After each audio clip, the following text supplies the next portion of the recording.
بسم اللہ الرحمن الرحیم۔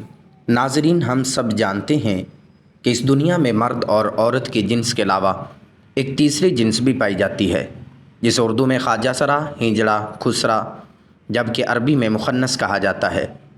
اب سوال یہ پیدا ہوتا ہے کہ اللہ پاک نے قرآن کریم میں اشرف المخلوقات میں شامل اس تیسری جنس کو کیوں مخاطب نہ کیا؟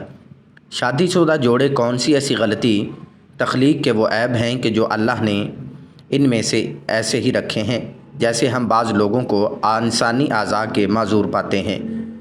یہ نقائص امتحان کے لیے انسان میں رکھے جاتے ہیں۔ ایک انسان جو کہ معذور ہونے کے باوجود کامل عقل و شعور رکھتا ہے تو اس کا امتحان صبر کا امتحان ہے۔ خنثی مشکل یعنی جس شخص میں مرد اور عورت کی علامت بالکل مساوی اور برابر ہوں۔ کسی لڑکے یا لڑکی کا نکاح شرعاً جائز نہیں، البتہ خنثی غیر مشکل یعنی وہ خنثی کہ جس میں مردانہ قوت اور علامات غلطیاں کرتے ہیں کہ ان کے ہاں خواجہ سرا پیدا ہوتے ہیں۔ کیا خواجہ سرا سے اسلام میں شادی کی اجازت دی گئی ہے؟ آئیے چلتے ہیں پہلے سوال کے جواب کی طرف۔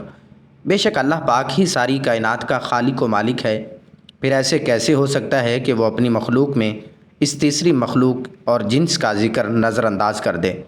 یہ محض ایک غلط فہمی ہے جو کہ مذہبی اور معاشرتی اکابرین نے ہمارے اندر پیدا کی ہوئی ہے۔ آئیے اس مسئلے کے حل کے لیے مشہور سائنسدان ہیری کلنٹن فیلٹر کی تھیوری کو دیکھتے ہیں۔ اس نے ایک بیماری دریافت کی جس کا نام اس نے اپنے نام پر یعنی کلمین فیلٹر سنڈروم رکھا۔ اس بیماری کے مطابق عورت اور مرد کی طرح خواجہ سرا کوئی تیسری جنس نہیں، بلکہ یہ ایک جسمانی بیماری ہے۔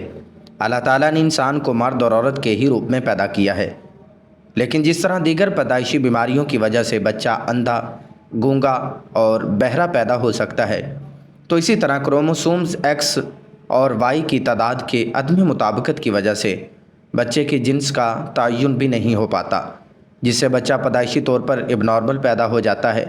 ہر انسان میں 23 کروموسومز کے جوڑے پائے جاتے ہیں اور ہر جوڑا 2 کرومیٹین پر مشتمل ہوتا ہے۔ اس کی مجموعی طور پر ایک انسان میں 46 کرومیٹین پائے جاتے ہیں۔ بعض اوقات کروموسومز کی تبدیلی کے وقت مردوں میں ایک زائد کرومیٹین ایکس پیدا ہوتا ہے۔ اس طرح مردوں میں 46 کی بجائے 47 کرومیٹین بن جاتے ہیں۔ سائنسدانوں کے مطابق ہر 500 میں سے ایک مرد یہ 47واں کرومیٹین پیدا کرتا ہے، اور بچے کی پیدائش کے وقت اگر یہی 47واں کرومیٹین کو باپ کی طرف سے ایکس ایکس یا ایکس وائی کی شکل ہوتا ہے، یہاں یہ بات واضح کر دیں کہ ماں کی طرف سے ہر صورت میں ایک ہی کروموسوم ایکس آتا ہے، جبکہ باپ کی طرف سے ایکس اور وائی دونوں میں سے کسی ایک نے آنا ہوتا ہے۔ لیکن اگر بدقسمتی سے باپ کی طرف سے ماں کو دونوں ایکس اور وائی کروموٹین مل جائیں تو پھر وہ ماں کے ایکس کے ساتھ مل کر ایک ایسا بچہ پیدا کر دیتے ہیں کہ جس کی ساری زندگی سزا بچے اور ماں دونوں کو بھگتنی پڑ جاتی ہے، جبکہ یہ تحفہ تو باپ کا ہوتا ہے۔ لیکن اسلامی نقطہ نظر سے امام ابو الفرا طرطوسی کتاب طریف الفواحش میں حضرت ابن عباس رضی اللہ عنہ سے ایک روایت نقل کرتے ہیں۔ حضرت ابن عباس رضی اللہ تعالیٰ عنہ نے فرمایا کہ ہجڑے جنات کی اولاد ہیں۔ کسی نے حضرت ابن عباس رضی اللہ تعالیٰ عنہ سے دریافت کیا کہ کیسے ہو سکتا ہے؟ تو آپ رضی اللہ تعالیٰ عنہ نے فرمایا کہ اللہ تعالیٰ اور اس کے رسول صلی اللہ علیہ وآلہ وسلم نے آدمی کو حالت حیض میں بیوی سے مباشرت کرنے سے منع کیا۔ جب آدمی حالت حیض میں بیوی کے پاس آتا ہے تو شیطان عورت کی طرف سے آدمی سے پہلے پہنچ جاتا ہے۔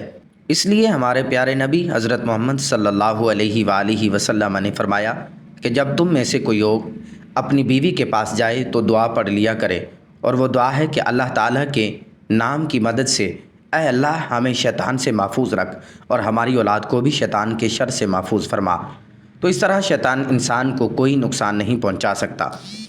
قرآن کریم کی سورہ شورہ میں اللہ تعالیٰ اپنی حاکمیت بیان کرتے ہوئے ارشاد فرماتا ہے کہ بے شک آسمان اور زمین کی حکومت اللہ ہی کے لیے ہے، وہ جو چاہتا ہے کرتا ہے، وہ جیسے چاہتا ہے بیٹے عطا فرماتا ہے اور جسے چاہتا ہے بیٹیاں، اور جسے چاہتا ہے ملا جلا کر عطا کرتا ہے، اور وہ جسے چاہتا ہے بے اولاد رکھتا ہے۔ وہ تو جاننے والا اور قدرت والا ہے۔ ہمارا یہ ایمان ہے کہ اللہ ہر چیز کا مالک ہے، وہ جو چاہتا ہے کرتا ہے اور وہ کسی پر ظلم نہیں کرتا۔ آئیے اب تیسرے سوال کا جواب دیتے ہیں کہ ہجڑے سے شادی کی جا سکتی ہے یا نہیں۔ بات یہاں یہ ہے کہ ہجڑا کوئی الگ مخلوق نہیں ہے، بلکہ وہ بھی انسان ہی ہیں۔ خلقی اوصاف کے اعتبار سے ان میں سے بعض مردانہ اوصاف میں سے مرحوم ہوتے ہیں اور بعض زنانہ اوصاف سے۔ یہ انسان کی تخلیق کے وہ عیب ہیں جو اللہ نے ان میں سے ایسے رکھے ہیں جیسے ہم بعض لوگوں کو انسانی اعضاء سے معذور پاتے ہیں، اور یہ نقائص امتحان کے لیے انسان میں رکھے جاتے ہیں۔ ایک انسان جو کہ معذور ہونے کے باوجود کامل عقل اور شعور رکھتا ہے تو اس کا امتحان صبر کا امتحان ہے۔ خنثی مشکل یعنی جس شخص میں مرد اور عورت کی علامت بالکل مساوی ہوں، کسی لڑکے یا لڑکی کا نکاح شرعاً جائز نہیں ہے۔ البتہ خنثی غیر مشکل یعنی وہ خنثی کے جس میں مردانہ قوتیں علامات غالب ہوں تو شرعاً مرد شمار ہونے کی وجہ سے اس کا کسی لڑکی سے نکاح، اور اگر اس میں زنانہ صلاحیتیں اور علامات غالب ہوں تو اس کا کسی مرد سے نکاح شرعاً بھی جائز اور درست ہوگا۔ ایک دفعہ ایک شخص باب العلم امیر المؤمنین حضرت علی کرم اللہ وجہہ الکریم کی بارگاہ میں حاضر ہوا اور عرض کرنے لگا کہ اے امیر المؤمنین، میرا بھائی ایک خواجہ سرا کی محبت میں گرفتار ہو گیا ہے۔ جب ہم نے اس کو اس مکروہ عمل سے باز رکھنے کی کوشش کی تو اس نے اس ہجڑے سے شادی کر لی۔ اب آپ بتائیے کہ کیا یہ نکاح جائز ہے؟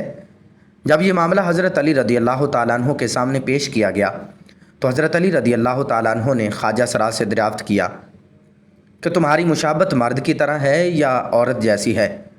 خواجہ سرا نے بتایا کہ مجھ میں مرد اور عورت دونوں کی خصوصیت پائی جاتی ہے، مجھے ماہواری بھی آتی ہے اور میں مردوں کی بھی طرح زندگی گزارتا ہوں۔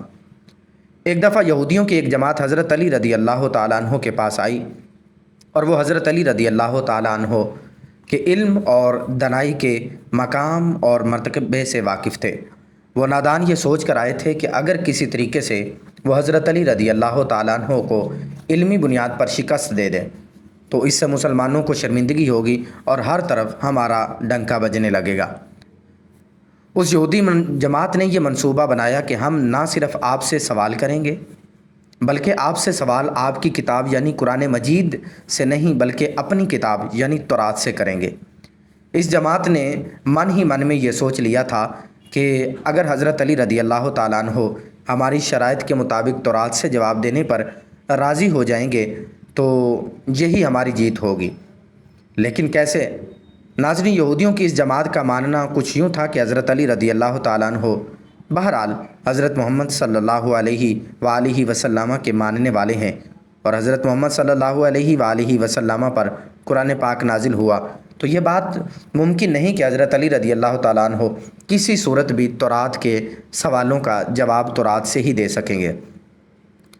ناظرین، یہودی اس جماعت کے سربراہ جس کا نام راس الجالوت تھا، اس کے زیر قیادت یہ جماعت حضرت علی رضی اللہ تعالیٰ عنہ کے پاس آئی تھی۔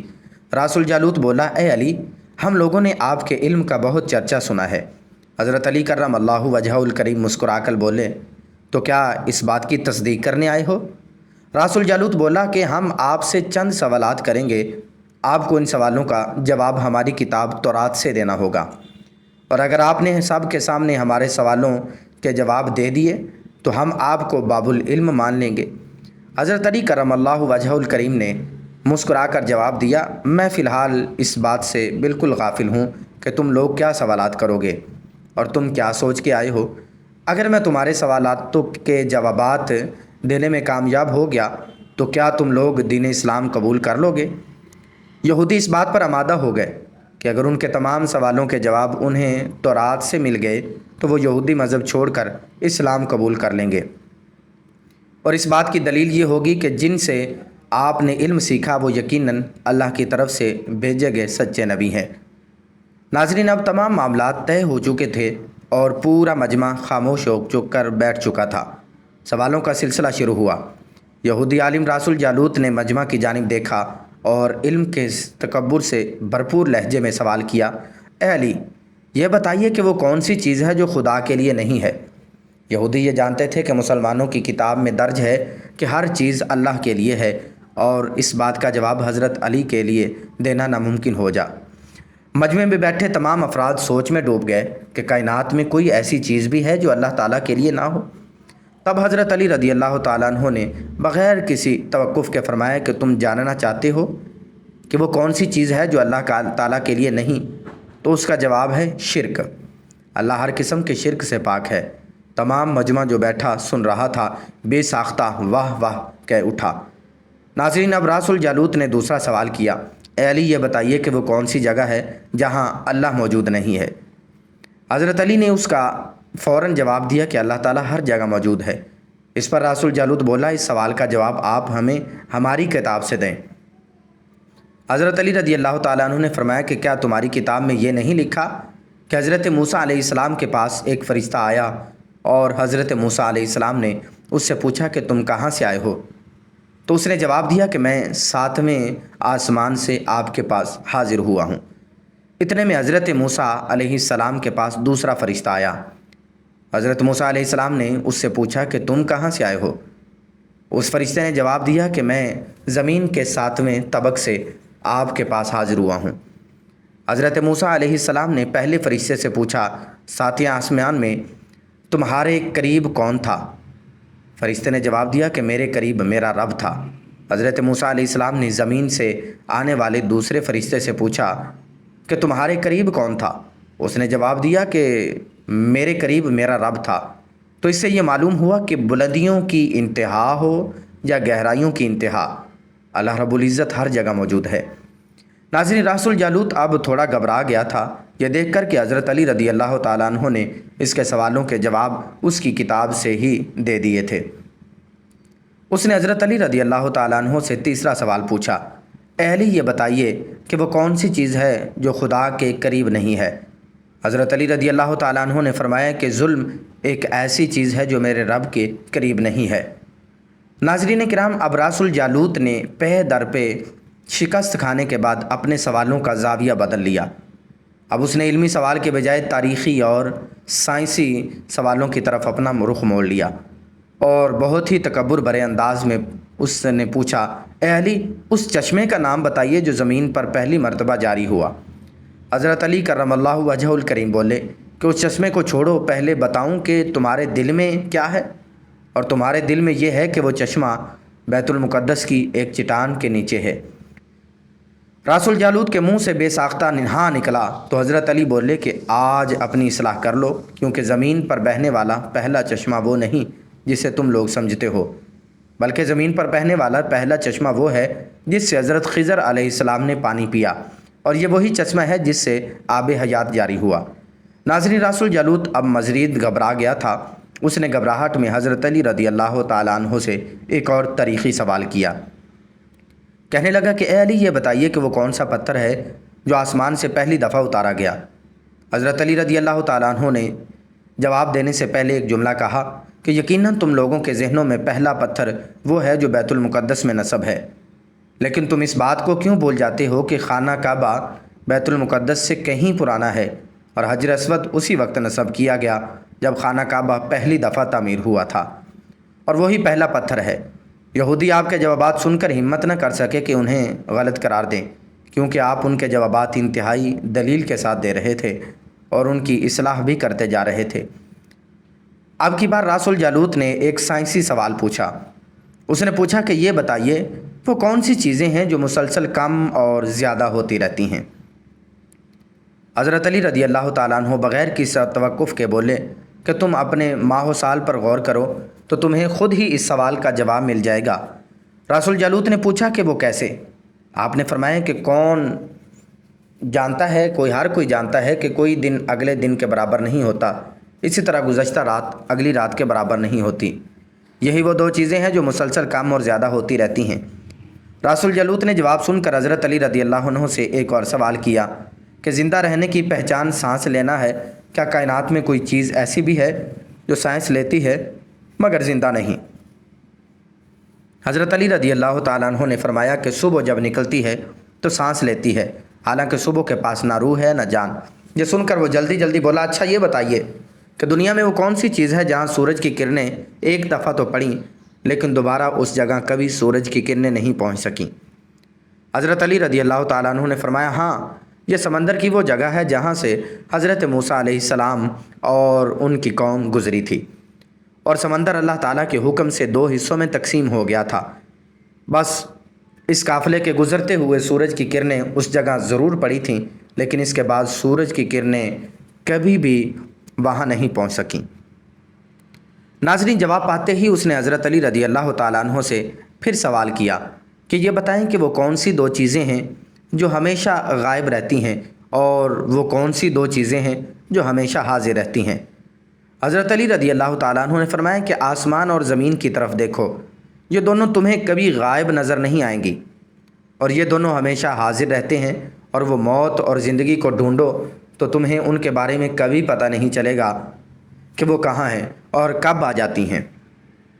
اگلا سوال راس الجالوت نے یہ کیا کہ اے علی، یہ بتائیں کہ وہ کون سی چیز ہے جس کا خالق خود اللہ ہے مگر اس کے بارے میں خود سوال بھی کرتا ہے۔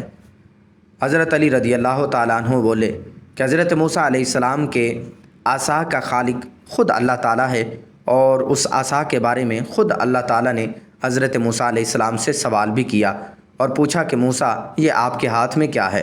پھر راس الجالوت نے اس سے اگلا سوال کیا کہ بیت اللہ کا طواف تو ذی حیات کرتے ہیں، لیکن اس بے جان چیز کا نام بتائیے جس نے بیت اللہ کا طواف کیا۔ حضرت علی کرم اللہ وجہہ الکریم بلا توقف بولے کہ کشتی نوح ایک ایسی بے جان چیز ہے جو طوفان کے دوران اس مقام پر پہنچی جہاں بیت اللہ ہے، تو اس نے اس کے گرد 7 چکر لگائے۔